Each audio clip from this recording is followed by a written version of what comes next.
What's up, guys? Orcus here, and today we have, a little different of a video than what you're probably used to, but it's still Clone Wars, so, keeping with the theme for my channel, Star Wars and, Clone Wars, which is my favorite show and probably my favorite Star Wars project to talk about. But we have my personal ranking of my favorite top 10 bounty hunters from the Clone Wars. I was going to do my season 4 every episode ranked for Clone Wars, but I figured that would be too long of a video and it's a little bit later of the day. I'll probably do that next week, so if you're waiting for that, don't worry. I'll do that next week, I'm hoping. Most likely next week. But I just wanted to do a little bit more different of a video today since, kind of been doing repeat videos and stuff, so I just wanted to branch out a little bit, make a different video. But top 10 favorite bounty hunters. So Clone Wars is no stranger to bounty hunter. There's a plethora of bounty hunters. According to Clone Wars fandom, there is a lot of them. I think 46. It's saying 46 here. I'm not sure if that's the correct amount. It might be even up to 50. Even named bounty hunters, but they didn't include Asajj Ventress on this list here, because I was wondering, as I was making my list and I was looking at this whole list here, I was like, Ventress isn't on here, so I included her onto my list since she does, later in the Clone Wars become a bounty hunter, so I included her on this list. She will be on my top 10 favorites, so she will be here. But Clone Wars, no stranger to bounty hunters. Some of the best characters in the show are bounty hunters. So I thought I'd make up a list, and I'll probably do Jedi and other, characters in Star Wars later. So with that being said, I'll get right into it. And before I get into the top 10, I just want to name a few honorable mentions. Reiko Hardeen, who appears in the Obi-Wan Undercover arc, who Obi-Wan disguises himself as, plays a big role in the show, or in the arc. Serapis, who appears in the Bounty Hunters episode, Season 2, Episode 17, and later in Season 3, Episode 22, I believe, rescuing Chewbacca and the Jedi from the Trandoshans. Ellis and Brick from Season 3, Episode 1, Clone Cadets, who oversee the cadets' training. I think both of them work really well in that one episode. Greedo, who appears in a Season 3 episode with Baron Papanoida, which I talked about in my Season 3 Clone Wars episode ranking. He is responsible for kidnapping the chairman's daughters, and he plays a role in that episode, so I thought it was cool. And then Castus, who appears in the Boba Fett arc in Season 2 with Boba Fett's gang with Bossk, Aurra Sing, and I think that's it. There might have been another. I'm blanking if there was another bounty hunter involved in that, but he was in that episode or arc with Boba Fett, and I think it was interesting to see him clash with Aurra Sing and Boba Fett at times, but he just misses the list. Also, an honorable mention, Daron, the weird mushroom head bounty hunter who also is uses electricity and stuff to stun Anakin in the Obi-Wan Undercover arc. He just missed the cut. I think if not for 9 and 10, I would have had Daron on this list. But he just misses the list because 9 and 10 are a little bit more important to Star Wars and a little bit more important to me in terms of Star Wars. But with that said, that's all the honorable mentions. Let's get into the actual list. And at number 10, I have Dengar. And Dengar appears in Season 4, Episode 20, on the mission where it's Boba Fett. Asajj Ventress joins his group with among a lot of other bounty hunters. They're supposed to guard some cargo that they're delivering to a king of a planet, and Dengar is there with them. Dengar, doesn't really do much in this show besides just make an appearance in this episode. I'm pretty sure he isn't really important in any other episode of the show. But it's cool to see Dengar here because we know he's very much alive at this time. We see him in The Empire Strikes Back as a little bit older of a bounty hunter. So I think it was just cool to see him on this mission, his interactions with Asajj Ventress, him joking with Bossk when they're being introduced to introducing Asajj Ventress. I think that was cool. He was the first person to get knocked out of the fight against the Cage Warriors in that mission they were on, but I think he's still pretty cool of a bounty hunter, so he's number 10. Number 9, we have Bossk. He's in a lot more episodes than Dengar, and, maybe a lot of people would have him higher than this, but I don't know. I like Bossk, but I just think he's a little bit bland of a bounty hunter. He doesn't really have any motivations except for, he's kind of like a father, or like a mentor to Boba. He kind of has a good relationship with Boba Fett in this show. So it's cool to see that. But really, other than that, it's really not much. He's just kind of a vicious bounty hunter, what you'd expect from a bounty hunter, just to be vicious and cruel and just does whatever to get paid. So that's why he's a little bit lower on this list. At number 8, we have Aurra Sing. Aurra Sing is pretty prevalent in the Boba Fett arc in Season 2. She's like the main mentor figure for Boba Fett. He looks up to her. She's kind of like a mother figure in a way. A bad mother figure, but, still kind of is. And then later we see her in a Season 3 episode trying to assassinate Padme, and Ahsoka's there to protect her. She's also on the mission with Cad Bane during the Senate takeover where they're trying to free Zero the Hutt. So, she's very much involved with a lot of, main bounty hunter plots. But I have her a little lower on this list as well compared to some other people because she's also just kind of bland as a bounty hunter. She just is vicious and cruel, kind of like Bossk, and just does whatever for her own sake. She's really selfish. She leaves Boba behind instead of rescuing him from Plo Koon. I mean, she probably knew she stood no chance against Ahsoka and Plo Koon, so that's why she left. But still, she could have tried to do something to help him. But I just think she's a little bland as a bounty hunter. Just does whatever to get paid and just cruel and, an average bounty hunter in my opinion. At number 7, we have Highsinger, and you guys are probably wondering why I have Highsinger so high.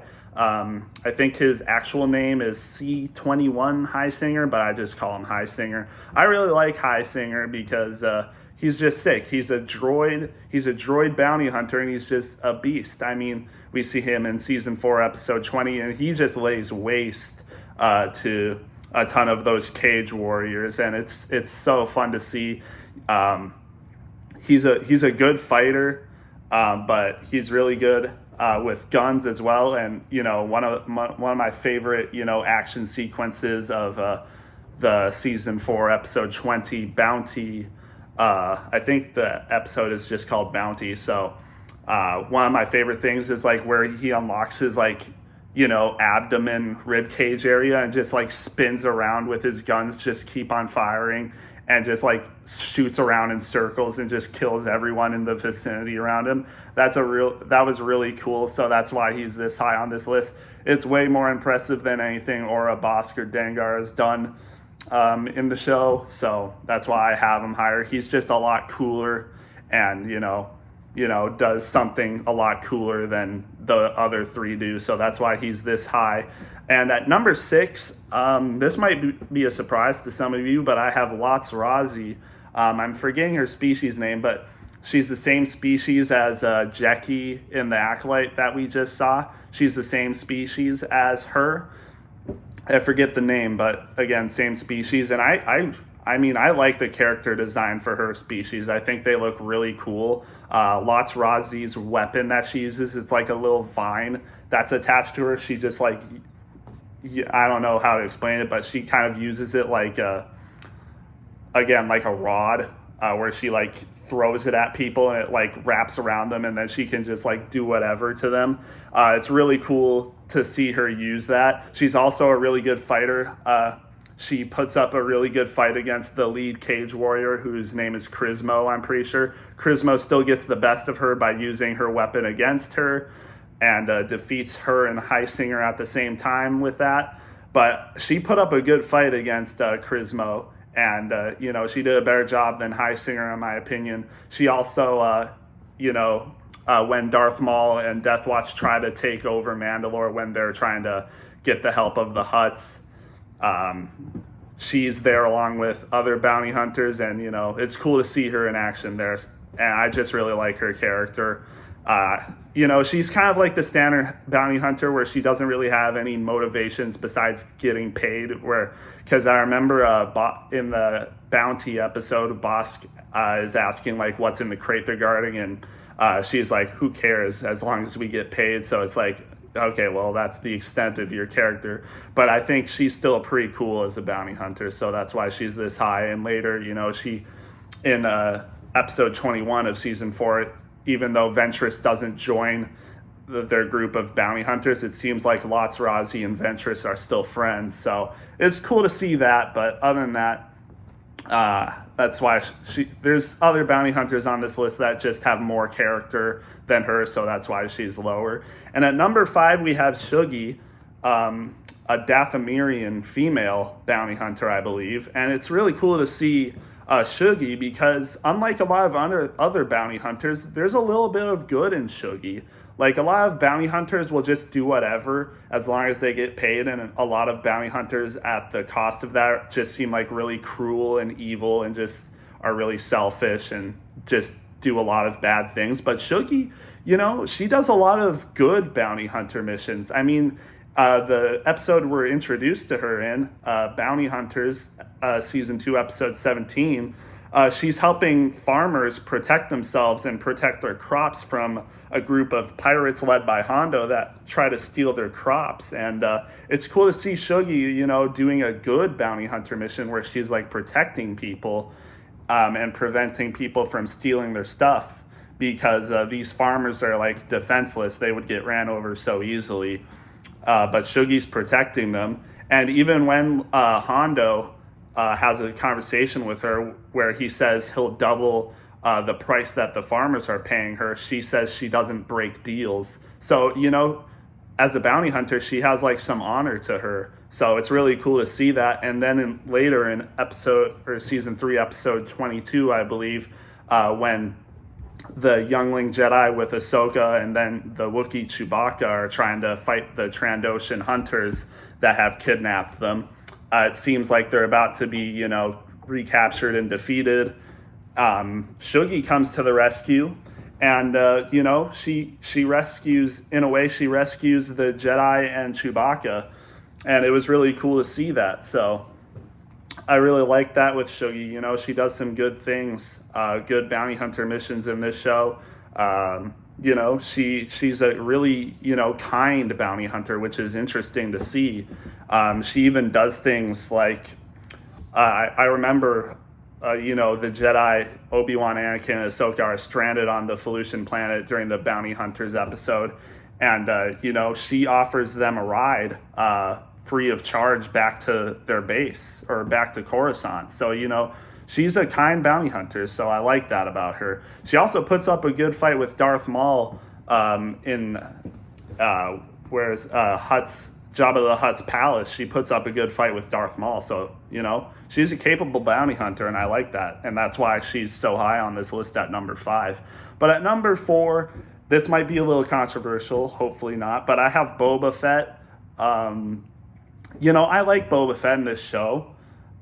A lot of people, actually, it might not be as controversial because I feel like a lot of people think young Boba Fett in this show is kind of annoying. I can kind of agree with that, but I think Boba's pretty cool. We see Boba Fett in Episode 5, Star Wars, Empire Strikes Back. I mean, we don't really get much of him, but all he really looks like or feels like is just a cold, brutal bounty hunter, just kind of like an average bounty hunter. But in this show, we see a young Boba Fett, and he kind of has some honor. Like, he doesn't just murder for no reason. He doesn't like killing people without motivation. Like, Aurra Sing tries to like make him execute a clone, and he can't do it. He doesn't want to, when he destroys the ship Mace Windu's on, you can tell he doesn't really want to hurt anyone else besides Mace Windu. And, he even kind of feels sorry for the clone cadets he's with when he abandons them on an escape pod to leave with Aura. You kind of can tell, like, Boba Fett has, like, some honor and, like, some, he's not evil. He's just, influenced and broken, because I mean, he's a child that watched his father die, and his father was a bounty hunter. And even as a little kid, I think Boba is like close to his father in terms of being a honorable person. I mean, Boba for sure wants revenge on Mace Windu for killing his father, for sure, but it comes from revenge is never a good thing, but I think it comes from a good place. I mean, this is just a kid who watched his father get killed by a Jedi, and all he wants is revenge and justice for his father's death. He doesn't want anyone else getting hurt. He just wants Mace Windu dead. So it's like, it's cool to see that from him. He's not willing to do anything like an average bounty hunter like Aura Singh to get a job done. He has morals. He's not going to be putting innocent lives at stake. He's not going to be killing for no reason. And I like that about him. And even in episode 20, when they realize that the cargo they're, delivering to the king, it's a person inside of the crate. And Boba Fett's immediate reaction to seeing that is he wants to protect her, because he doesn't understand the situation. Obviously, he doesn't think that this girl is being kidnapped. He thinks they're protecting her. And I think that's like, a really subtle, cool thing about Boba Fett. Like, he doesn't think he's doing the wrong thing here. He thinks he's protecting someone. And I like that about him. And I don't think it ruins his character at all either. Because, I mean, Jango Fett, I feel, even though we don't really see much of him in the movies, in the comics, I feel like Jango's the same way. He's somewhat honorable. He doesn't kill for no reason. Again, he's honorable. So it's cool to see that with Boba Fett. So yeah, I really like that about him. That's why he's number 4, but not as high as some of these other bounty hunters that I think are just better. At number 3, this is one I had to include that wasn't on this Clone Wars fandom list. It's Asajj Ventress. And a lot of people might wonder why she's not like 1 or 2. And that's because I'm only counting her as a bounty hunter. I'm not counting her when she was like a Sith assassin. I'm not counting her when she was on Dathomir, when she was in a fight against Ventress and defending her planet with the Night Sisters and stuff. I'm only counting her when she first becomes a bounty hunter. So that would mean it's only season 4, episode 20 through 22. And then when we see her in the Ahsoka framed arc, when she is gonna turn Ahsoka in, but then ends up teaming up with her. And she's this high because, we see a lot of growing stuff for Ventress. At first she's just kind of this evil Sith assassin, but now she's this bounty hunter just trying to survive because she's lost everything. I mean, she lost her position as a Sith assassin with Count Dooku. She lost her Night Sister family, and, she's all on her own now. And she just stumbles into this bounty hunting job with Bosk, Boba Fett, and the other Jedi, and she kind of learns. She was just gonna continue on delivering this child to a king when she was ripped away from her home, and when the kidnapped girl is talking with her about this, I forget her name. It might be like Pluma or something. She's Crismo's brother, so she sees that as well, and she kind of has a change of heart. She ends up not delivering Pluma to the king who wanted her as a bride, which is really weird. This girl is definitely like a young teenager, and this like king is obviously like in his 40s. It's wild to see this stuff in the Clone Wars. Yes, this is a kid's show, by the way. But it's cool to see Ventress have this, heart in her. Like, she understands Pluma's situation, and she ends up not turning her over to the king. She ends up giving her back to her family with her brother, but she still gets paid for that. I mean, she still makes her brother pay her. So, it's kind of like, she gets paid to do this, but she does the right thing. She could have, got the money and then handed them back over to the authorities on this planet, but she doesn't. So, she has some honor here. It's cool to see her team up with Obi-Wan against Savage and Maul when she goes on that mission. An unexpected ally Obi-Wan has, as Yoda would say, and as he did say. It was really cool to see that. Obi-Wan's like, I love the banter between them in that episode where Obi-Wan's like, when did you become the good guy? And she's just like, don't insult me. It's cool to see them team up. It's like, Asajj really isn't an evil person anymore. She kind of goes her own way now. And even in the Ahsoka framed arc, when she, gets the upper hand on Ahsoka, she's gonna turn her in, but then she realizes Ahsoka and her are kind of like the same. She says this to Anakin, where she has a change of heart, and she's like, it's, her sentiment towards Ahsoka is true, where they have a lot in common. And she says, my master abandoned me, and that's exactly what you've done to her. So it's cool to see, Ventress have this sympathetic side towards people. She had it towards Pluma, and now she has it towards Ahsoka, to the point where they team up. And it's really cool to see her. And then obviously later, we see her in the Bad Batch season 3, training Omega. So again, cool to see her. That's not a Clone Wars moment, but still I think she deserves to be this high because, one, she's just a cool character, and two, it's cool to see her motivations as a bounty hunter and all that stuff. So yeah, that's why she's number 3. At number 2, it's you probably know who it is, and you probably know who number 1 is now, but at number 2 I got Embo. I mean, this is one of the best bounty hunters in Star Wars for sure. Embo is just such a cool character. He succeeds on almost every mission. I mean, we see him successfully defend the village against the pirates in the bounty hunters episode. Originally, they were going to have him killed in that episode, which would have been an absolute travesty. I'm so glad they didn't. He only gets injured by Hondo when he shoots a tank at him. He only gets injured, though, again, thankfully. But even in that episode, he's so sick. I mean, easily disarms a pirate scout and breaks his neck. So cool to see. I mean, he's such a good fighter in that episode. And then, we see him multiple other times. We see him in the Obi-Wan undercover arc, him just being sick in that episode. We see him fight Savage Opress in the Maul takeover arc when these bounty hunters, along with Shuggy and Lots Razi, are defending the Hutts against Maul and the Death Watch. He has a brief fight with Savage. Savage beats him, obviously, but he's putting up a good fight there for a little bit. It's cool to see him fight basically Sith level opponents and actually land some hits. I mean, he landed a nice helmet or nice hat throw. He has a really cool hat that he uses as like either a shield or even a weapon sometimes. It's like Captain America, so that's really cool as well. And then we see him like actually successfully complete a mission on Scipio in season 6. He assassinates Padme Amidala's personal aide.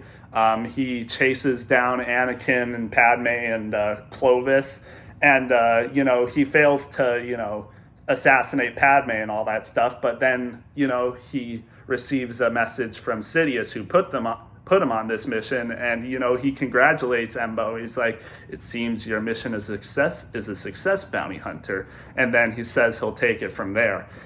So Embo is sick. I mean, I don't want to mention the name yet, but like even the best bounty hunters respect Embo. Like the best of bounty hunters respect Embo. And during the Obi-Wan undercover arc, I mean, Dooku even commends Embo, where he says his season bounty hunter tallies were second only to one other who we'll get to. But, Embo's arguably one of the best bounty hunters in Star Wars. So, again, really cool to see Embo. Such a sick bounty hunter. I love him so much.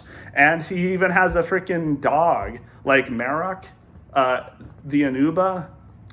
He has a pet Anuba named Marok. So sick, man. Embo's one of the best bounty hunters they create in this show. There's a reason why he's number 2 on this list. But at number 1, you all know it, it's Cad Bane. I mean, who else could it have been, realistically? I mean, the only people, like I said, who I think even remotely stand close to Cad Bane in terms of bounty hunters is Ventress and Embo. But Cad Bane, he's the best of the best. I mean, I said it, Embo's bounty hunter tallies were second only to one, and that's Cad Bane. I mean, the most fearsome, but also, most respected by peers and evil people like Count Dooku and Sidious. Not respected by Jedi at all, that's for sure, but, Cad Bane's the best. I mean, he succeeds in a lot of his missions, like he frees Zero the Hutt from prison, he successfully steals a holocron. He almost he did succeed in kidnapping Force-sensitive children and delivered them to Sidious. He got reprehended in that, but he still succeeded in doing that. He would have succeeded in the mission to kidnap Palpatine if it wasn't just a setup. I mean, we all know that mission was a setup. It was all just to, plant seeds of doubt in Anakin's mind with the Jedi, and also to test Anakin's strength against Dooku. But I mean, if that was a real mission, Cad Bane possibly would have succeeded. Let's be real. And they almost did. They successfully kidnapped Palpatine. They delivered Palpatine right to where Dooku wanted them to be, but Dooku wasn't there. Because again, we all know it was a setup to test Anakin. So, Cad Bane's an insanely good bounty hunter in this show for sure. And it's unfortunate that the last time we see him is in the Obi-Wan undercover arc. Man, I would have loved to see him in the last seasons. We were supposed to get an arc with him and Boba Fett with them on a mission, but freaking Disney, of course, when they bought the Clone Wars, or when they bought Lucasfilm and Star Wars, they freaking canceled Clone Wars, so we never got to see that arc with him and Boba Fett. And that was going to explain why Boba Fett got the dent in his helmet. That was going to explain why Cad Bane has a metal plate on his head. If you don't know what I'm talking about, Cad Bane and Boba Fett have a standoff, and both of them shoot each other in the head, but both end up walking out of it because both of them have a disagreement over their mission.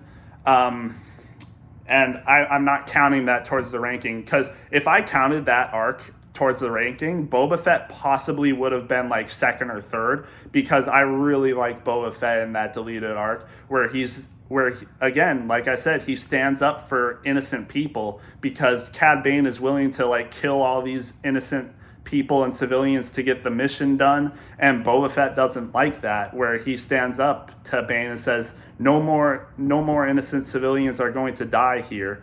And it's a really cool contrast between Boba and Cad Bane, and it's really cool to see that stuff. But unfortunately, that's not it's not actually completely made. That's not an actual Clone Wars episode. It was deleted.